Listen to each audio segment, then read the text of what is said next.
Welcome back to the Netrunner World Championship 2025. My name is Andre. And I'm Izzy. And we're just about to start round 10. We have still an undefeated player today. Yeah. I think Chris hasn't lost a game. Not a single one. And we have a couple players, again, vying not only for tomorrow. I think these players are probably going to make it tomorrow. They're killing it right now. But again, every single point matters when you're looking for a top 16 in a field of 360 players. Absolutely. Such a competitive field. Now, we have two really prominent European players. On the left, we have cableCarnage playing Hoshiko. Not 100% sure what type of Hoshiko this is, whether it's good stuff or No, ice I haven't destruction. seen it. I think it's good stuff. Maybe it's on dolls. I think that's actually going to be a very big question because Minstrel on the right, this Polish player is known to play Epiphany. It's her first NBN of the day. Oh, yeah, on stream. Yeah, NBN. Very not well represented. But we have a bunch of players out here who are still undefeated playing specifically Epiphany. Yeah, and Minstrel is one of them. Yeah. I had the pleasure of playing against Minstrel yesterday at the team tournament, and he was playing Epiphany. And for those who've been following, Minstrel came in top cut at the showdown, the online showdown, just a couple weeks ago, playing this 54-card Epiphany deck. He and his team have figured out how to get it down to 49, exactly which last 5 cards you want to take out. But the big thing about this deck is that it's only on 2-pointers. So one of the big Epiphany problems is if you're playing the 5-3, things like Next Big Thing. It's a very powerful card, but Epiphany struggles to score it out using Hollow-Min tricks and top-of-deck tricks of the Epiphany. And so now on only 2-pointers, well, Minstrel's going to have to score out 4 agendas. The runner's also going to have to steal 4 agendas. And that's a very big difference when you can just lose on Central sometimes with Epiphany. Yeah, and the Next Big Thing button makes less of a difference when you're not looking for the kill in response to them taking it. Now, tags will matter. Some of the power cards there, we see Oppa Research in hand. We do see that working prototype. But 2 of those cards are the power cards you want in the deck. And there's the mulligan. That's do you know the text on Stoke the Embers? If it's installed from the top of the deck, you can reveal it and gain some money and put an advancement on it? Yeah, exactly. And if you score it, you get a bit of money and put an advancement. Now, it's not only the top of the deck. It's anywhere besides HQ. Yeah. That's perfect for Epiphany, but if you actually know that Minstrel does these wild lines where he'll discard agendas, score an agenda, fire powers that be, get the Stoke the Ember from the bin, which gives itself as a counter, and he can score 4 points in a single turn. We really do love the powers that be. It's really, really cool. So I think we're going to see some very high level play here.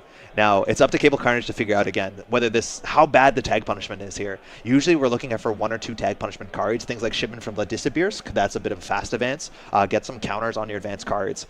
And this hand still has some agendas in it, but if a VSA is going to hit the table, that virtual service agent, you're going to need to find a decoder sooner or later. And we do see dolls, so we don't know how far away that decoder is really going to be. Yeah, that's going to be the real problem. We'll see how bad the face checks are. First click draw, we got some Flesh and Blood sleeves. Now, R&D's on the table, it's just marked, but we're going to keep our deck in the top right corner. I haven't seen anyone do that, but I think that's actually pretty cool. Probably makes upgrades clearer. Yeah, for sure. Now, double install. The big thing about Epiphany is that you get the power counter once, or the first time a turn that agenda is scoring or something is trashed. Dr. Nuka going to draw 3 cards. I believe that is the special from... There was like this ARG game that... oh no, the name of the store in the UK. Oh goodness, they're great. I don't know if I know this one. Yeah, there's a B1001 Jai is showing up. Again, this cares about tags. It's 3 to trash to give the Epiphany counter, but we're just kind of trying to find out the federal fundraisings, trying to find the balanced coverages. Raindrops cut stone. Good against ice, but still good just as a dirty laundry, a clean getaway like. Red orb, looks like it's coming down. That's not a Rozeki, it's a fermenter. Same kind of idea though. And we're going to flip on Hoshiko, gun. These really are the things you want to do the first turn on Hoshiko. You touched a card, you flipped over, you've got a fermenter cooking away, you got card draw, like you're happy as runner here. Balance coverage. Looks like we whiffed the name. So if you say asset and then you don't reveal the card, it means that we've drawn into an operation, an ice, or an agenda. And it looks like agenda was the case. That is a freedom of information, a 4-2, that loses advancements, requirements based off of tags. The tag mill, that's it, right? Yeah, the tag mill. Install on the table. Keeping it cool. I don't think Minstrel has a fantastic hand here. We're going to be icing up the balance coverage. That's one of the big 2 economy cards on this list. I believe we're looking at this and the Public Access Plaza. Fermenter clicking up. I do think Cable probably has a copy of Offensive Fueno on the list. We're going to start with a sure gamble. We'll see if we're going to check the table. Sometimes you want to flip in a Hoshiko. This is a matchup where checking the table seems a bit important. Raindrop straight into this. I think it's going to be 2 tags. Oh, just 1 tag? Lose 1 credit. Dolls are really big today, and I think VSA, especially in this last tournament, the Showdown, did so well because the Dolls decks don't have a good way of dealing with this thing. You're always going to get a tag unless you break this with a decoder, and some of these decks just don't have a decoder. In theory, like a B1001 could have just ended that run, and then you have to deal with the B, then you have to come back. It puts a lot of effort, pushes you in different directions. Clears the tag for you, though. Yeah, that's true. Now here's a question for you. Jai's been going around asking people if dolls are going to win Worlds. What did you vote for? I voted no. I also voted no. I think, the VSA is there, the Hagen's there. Yeah, Hagen's good. There's the Jinteki, some Maximoon. There's so many pieces out there right now that are just like a little bit of dolls tech that all need a slightly different answer. Yes. And it's hard to answer all of them with dolls. Exactly. I don't know how much dolls we've seen on stream so far, but I do enjoy playing some regular breakers. Bringing down that's a federal fundraising power card as well. Knowing the top of the deck is super important for Epiphany. We have one counter, so look at the top 3. And we want to put a Holloman on the table, want to keep it safe. You can score out the Stoke the Embers for surprisingly few credits, even by paying the 4 credits on Holloman. Yeah, the credit refund on install and score is... Oh, it's so good. Mini off-world office. It's one of the best feeling agendas to score. Yeah. Oh, for sure. Now, Cable's going to play this, I think, nice and slow. Keep that Fermenter until you get basically Oppo research. Oh, you need money suddenly now? Because I don't think this Corp can purge. And speaking about getting money, that Fencer is huge, getting that early. She's been finally showing up to the parties this year. A credit, a turn to trash cards. Hoshiko likes touching things. Now, the board state didn't develop massively different from this to the last turn. So I don't know if we're going to do much here. I think Cable can enjoy the non-digital Hoshiko for a turn. There you go, flip back. Turning to Minstrel again. Any turn you don't get the Epiphany counter is really, really important. That counter is a once per turn ability and gives you so much reach. Powers, we're scoring out. Oh, headline. 3-2 to give a tag. Now this will give you an install from the bin, a federal fundraising, or a balanced coverage right behind that VSA, which is going to be a struggle for Cable to deal with. And a really big question, I think, for this matchup is that I suspect this runner deck is going to be very resource heavy. Like, I expect, especially now that we're seeing companions, to see twinning as the multi-access, the fencer itself being so important, keeping these assets down, having the economy to clear the tags and just keep ourselves clean is going to be so key to the flow of this matchup. So not taking too many tags at the wrong time and having to drop down low at credits at the wrong moment when you stop being able to contest those critical assets. Exactly. I think that's going to be really key to sort of the flow of the game. And it's going to be really key to see how Cable manages the installs to keep the economy flowing to be able to manage that. Now we played the no free lunch kind of like an instant, just removing the tag. We have some more money coming in with the sure gamble. We're running HQ just to get that Hoshiko flip this turn. There are agendas in here. Seeing the Oppo research, it wasn't played a couple turns ago, and luckily here Minstrel has no money, so you can't even res the balance coverage. It is 1 to res, so we're going to be clicking for credits, and Leech might not be necessary. Let's go digital, get 2 credits, draw a card next turn, lose one of those dollars. No Epiphany counter this turn. So when I was playing against Minstrel yesterday, I said, okay, it's fine. You don't have a lot of money. I'm not too worried. And that's when, off the top of the deck. Oops, it's a Stoke the Embers. Next turn, you can do the same thing. And, like, Minstrel wants to push the game forward. Like, scoring out to go to 0 credits is not a line you often want to do in Netrunner play. But Minstrel's relatively okay doing that. I do always like when a deck's comfortable. Now, one question I'm wondering, when is the right time to use that Epiphany counter? What are we waiting for? What is the moment? Yeah. I don't think we're spamming the table. I think we're just trying to find that scoring threat, that sort of like combo. And it looks like we have a good combination here. I believe that's a Hannah Wheels Polintra on top of the Fencer Fueno is going to fuel the twinning. We're going to flip back. Again, there was a purge last turn. So Minstrel not getting any credits. There's the Epiphany. We have a Stoke on the top. Again, very carefully. You can't rearrange these cards, so you have to say the ordinal number of the card you do install off the top. We know the whole board state is actually known here by the runner, so can be quite comfortable here. One unknown card. I think the top of the deck's an agenda. And there's this weirdly weird thing where after the runner or the corporation fires the ability, you think the top of R&D is safe, right? Because if it was an agenda, maybe they would have moved it. Maybe they would have iced it. Maybe they would have done something. But sometimes you have to just be chill and say, if there's an agenda on top, I don't think you're going to check it. Yeah, absolutely. Players who play ADT know this all the time, right? Sometimes you just have to leave the agenda there. Trashing there. Going to get the counter. Going to get the 20 counter as well. That's Hannah. So this is clickless. We're already now a 5 to maybe 6 click runner if you think Hoshiko's text is that good. And it is. I have 6 cards in hand. 6 cards in hand.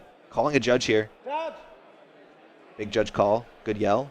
You see them coming in, descending from the back. Now, I'm not 100% sure how this is resolved all the time. Sometimes it's a random discard. Not that much has happened on cableCarnage's turn that has caused too many decisions here. Now, this will give you an incentive to check archives for sure, and I think there is agendas in hand. But we're going to do that net damage. Throw out, that is a character, Prism. Flesh and Blood. Hitting the bin. Click 2 straight check archives. It like feels bad, but I think you want to do it every once in a while. Just be like, okay, I'll find out what I've done. Do you think we ever play dolls? If VSA is the only ice on the board, just keep them in hand. Why Yeah. spend 3 credits? You're not worried about damage unless you're tagged, Yeah. and even then you probably have a sense that based on what you've seen that it's a vegan scoring deck. Yeah. Like powers is not something you see very often in a deck that's trying to kill you. Exactly, yeah. I think the only thing you have to worry about is ping. I think Yeah. the deck's on maybe a mess in the chest, though. That's the only thing that's like requires an answer from you, but you're But totally honestly, right. ping, Yeah. the part that needs the answer is to tag. The dolls don't help with that. Well, you need to get through it, right? Eventually, Yeah. but then you put the dolls down after. Exactly. So it looks like we're going to go pinhole through deck, get down that bounce coverage saying you have nothing here. No information off the top of the deck. No economy coming in. And again, all the economy in this deck should be attached to assets. Off the top, there's prototype Spin Doctor into Hollow Man. So the working prototype behind the ice makes a lot of sense Is here. that the Hollow Man going into the remote? I thought it was the prototype, but Maybe you it's the might be prototype. right. Prototype, yeah, makes sense here. The swirly card in the middle was a Spin Doctor. Yep. Now, having that extra pinhole in hand to deal with the prototype is going to be huge Yeah. here. Bouncing the resources would be... It's gross. if it goes fast. And the prototypes get out of control so quickly. Yeah. They just set you so far behind when you can't draw through the cards that have been put back that you can't afford to reinstall. Big Fermenter just drew into a Paladin Puemo. Again, with Hannah, we're very easy to check the table. In theory, this could be a Behold if you're worried, but a fundraising. Easy to trash that if you want to, as much as that's going to be another power counter.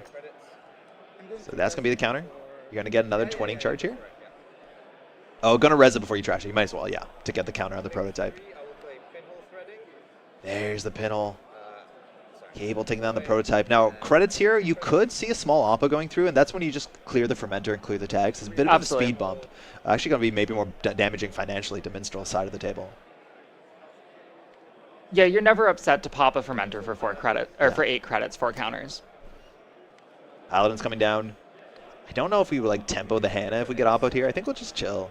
Take 2 credits again. We will lose one of those to Hoshiko in the start of next turn. Both players checking, I think, about a credit stack. And again, the next card on R&D is known. That's a big thing with Epiphany.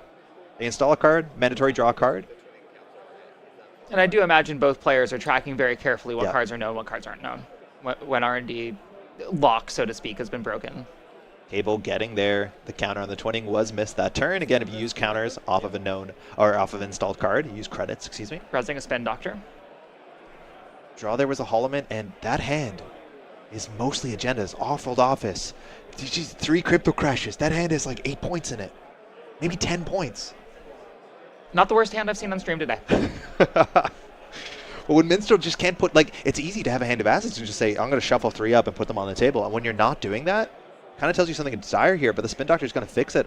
Oppo coming in. We're going to be clearing the hand out. We'll see how quickly Cable, just you run the Spin Doctor, whether you run Archives. There is still one unknown there, discarded by the 6 hand size. 1 install, 2 discards with a Spin Doctor feels really good here. Yeah. Good recovery.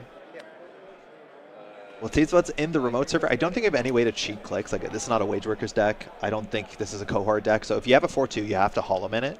That might be what's in the remote server. But the agenda does look pretty safe behind the VSA. That's something that's hard for Cable to check.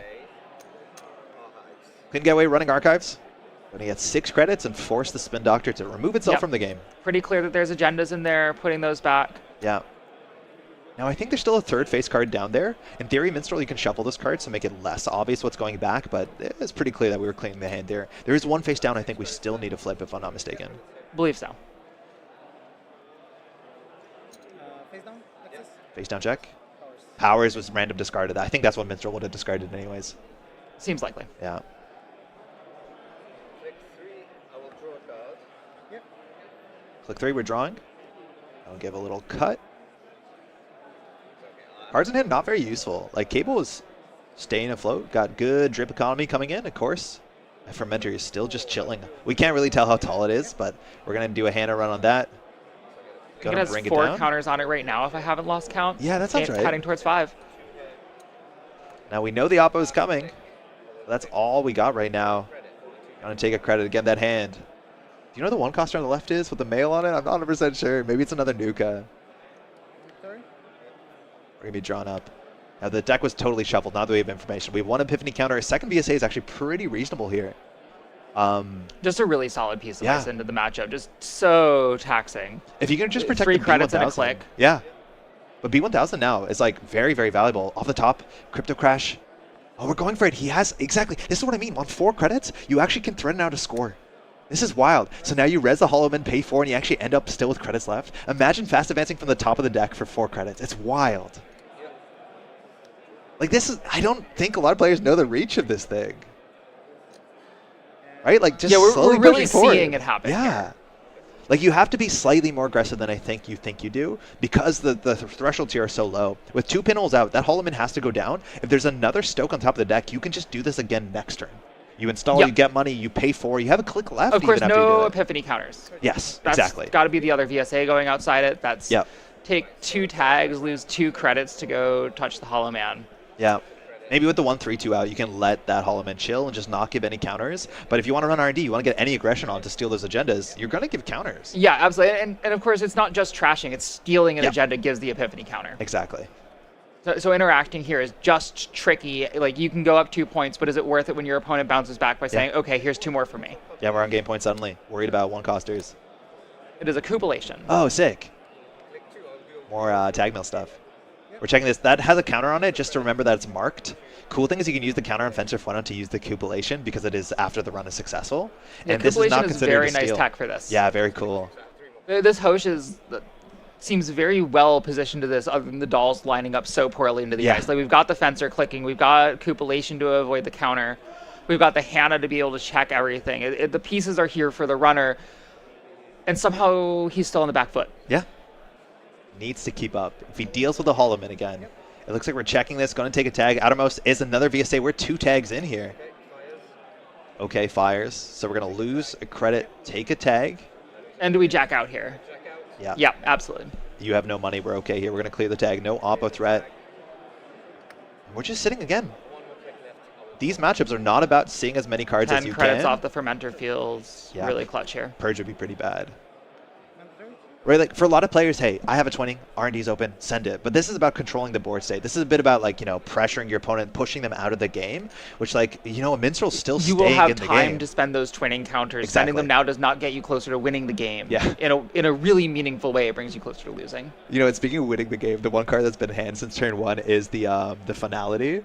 Yep. And talking to Cable about it, he's like, yeah, I have this card, you know, if you're really losing the acid matchup, you just send it, and sometimes you win. And, like, yeah, I guess that's our panic condition. And, like, with the twinning, see, what is it, 6 cards? That's not that bad.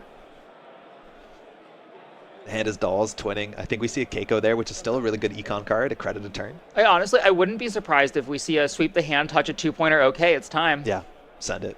Because there is, I still think, a lot of points in hand. Off-world office. And then 2 copies of Crypto Crash, I think. I believe so, 6 points in hand. Yeah. So even pushing in the remote server, it's not going to go anywhere. Might be safer there, because I don't think Cable has a good way. There you go. I think we're seeing that. The double VSA stack. Did you see if that was the Crypto Crash or the off-world? I don't know. Discard 1. Let's see what the Cup Threat is doing to Minstrel. Worried about all of the cards you're holding in hand that have agenda points written on them. Cupulation does see all, let's see 3 cards, most of the hand. With twinning, we see all of it. Oh yeah, you're right. Full sweep. Hannah, we're just straight running it. Love it. 2 tags in. I don't know if we clear the Hannah on this turn to get out of this like tag prison. But it's going to cost you a lot of clicks, a lot of credits, technically, as much as we don't have a breaker for the situation. But I think there's an agenda in there. Hollowman also has to go down, which is nice. It is the off-roll. And this is good because you're going to give a counter anyway, so it's a perfect turn to just destroy the Hollowman on the same time, especially with those now free Fencer Fueno credits. The compilation is hosting a B1001. Yeah, that's a Jai special. Do you send it now? Do you just sweep HQ, see if there's any tag punishment? Like, you can do it here. You've got the 4 clicks left, and if you really need it, you've got Hannah to get out of jail. Trashing Hannah, gaining click back, removing tag. What a powerful card. So now we're still on like 5 clicks. We have options as much as many of them are dolls. Clearing the tag, I believe. All right, I think we might go up to 6 points and send it finality. Yeah, it can just be that simple. Yeah. Absolute clinic there. Spending the credits off the, I guess we're out of Fueno here. We're going to see the whole hand. Flip them over in order. Oppo research is known. Second Oppo research. Show us the agendas. Wow. The ordering here. Yeah. Stays. Crypto Crash going to give you companion credits as well, which is quite nice. Paladin Puemo, she demands a sacrifice. And second Crypto, we're up on 6 in a single turn from 0 to 60. So here's the question. Yes. Yeah. Send it. Take the core damage. Minstrel doesn't know any of these cards, but hey, we're going to see 6 of them. And this deck is all 2-pointers, so it's running 10 agendas. So there's still 5 in the game. Losing that doll, 4 hand size won't matter. You think we survive this? We shuffled back the ones that were. I think this is gone. That's it. That's it. Good game. What a turn. Cable 0-8 in a single turn, saying, hey, Epiphany, you've been undefeated to now, but just getting down the companions will overwhelm you. You don't need breakers. Just take the tags. 20 minutes left in the round. Yeah, had that scoring threat, but not quite able to deal with the number of agendas in hand. Yeah. Well played to both players. Minstrel, a phenomenal player if you want to learn how to play this sort of deck archetype, which has just been doing so well this month, and I expect to see more Minstrel tomorrow as well. Yeah, absolutely. And honestly, playing it super cool for the points in hand that whole time, just uniced. Really rough start, but yeah, figuring out how to still get a thread going, keep pushing yourself forward. Well played to both players. Again, this is round 10. We have one final round tonight, and again, at the end of tomorrow, you can come back to play some more Netrunner. We have 3 more rounds of single-sided Swiss before we determine the top 16. And alongside that, all sorts of side events. There's so much going on. It's so exciting seeing everyone here. It is incredible stuff. We'll be back in about, I think, 20 minutes before the next round starts. I just want to say, my name is Andrej from the Metroball Grid. I will be out tonight, but I believe we'll be joined by some phenomenal casters for our final round of Swiss today. Can't wait. See you then.